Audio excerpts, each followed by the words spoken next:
Dear journalists, dear friends of journalism, I just want to say a few words, and I promise to be very quick, about the central theme that we have chosen for this conference, which is the independence of journalism. So I will not depress you this morning with complaints about how hard the times are for journalists. You all know that stuff very well. And in fact, I want to do the opposite. I want to talk to you about our privileges.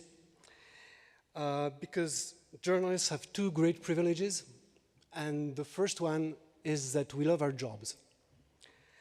So I know what you're thinking. You're thinking, how does this guy know that I love my job since he doesn't even know me?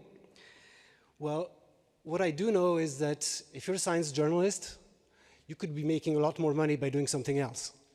So that proves that you love your job. And this is your first privilege. The second one is even greater, and it's that we have an audience. Just in this not so big room, we have people who work for Al Jazeera, for Le Monde, for the South China Morning Post, for National Geographic, for The Guardian, El País, Die Zeit, etc., dozens of outlets. And I quickly added up the figures, and it adds up to an audience of tens of millions of people and close to 100 million people.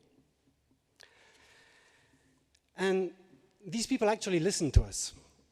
Of course, they have their own opinions.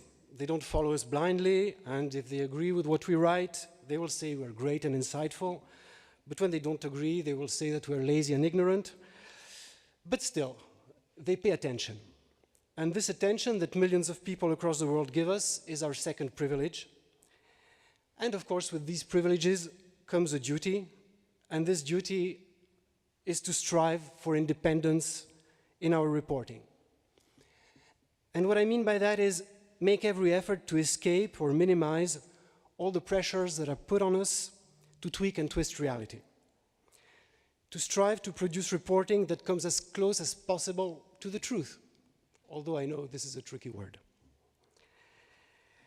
Now, understand me well. I know that nobody is completely independent, just because we live in a society and because our media are embedded in an economy. So the pressures are powerful. And in fact, whoever you are on a continuum between independent and under influence, and you're somewhere in that continuum, but you can choose to work your way in one direction or the other. And I know there are colleagues who wrongly think, because they're in big, powerful outlets that give them time and travel money, they think they can be done with independence. And there are other colleagues at the opposite end of the spectrum who think that ethics are such a luxury for the rich that they can be done with independence too. The point I want to make is that wherever you are as a journalist, what you can do is every day, on every story, try to increase your independence. You can always choose not to be in denial about the pressures upon you. You can choose to try and understand them, to avoid and protect yourself from them, and if they're not avoidable, to manage them in the best interest of our audience. And we have designed today's program precisely to help you in that task. We have sessions about the conflicts of interest of our sources, about our own conflicts of interest, about the trustworthiness of our experts, about funding and business models, and about political pressures. These are all old problems, I know, but we believe journalists must continuously discuss independence, because in the end, journalism will only survive if it earns trust. If people don't trust us, no matter how well we report, what fancy tools and pretty pictures we can show them, they will not pay attention.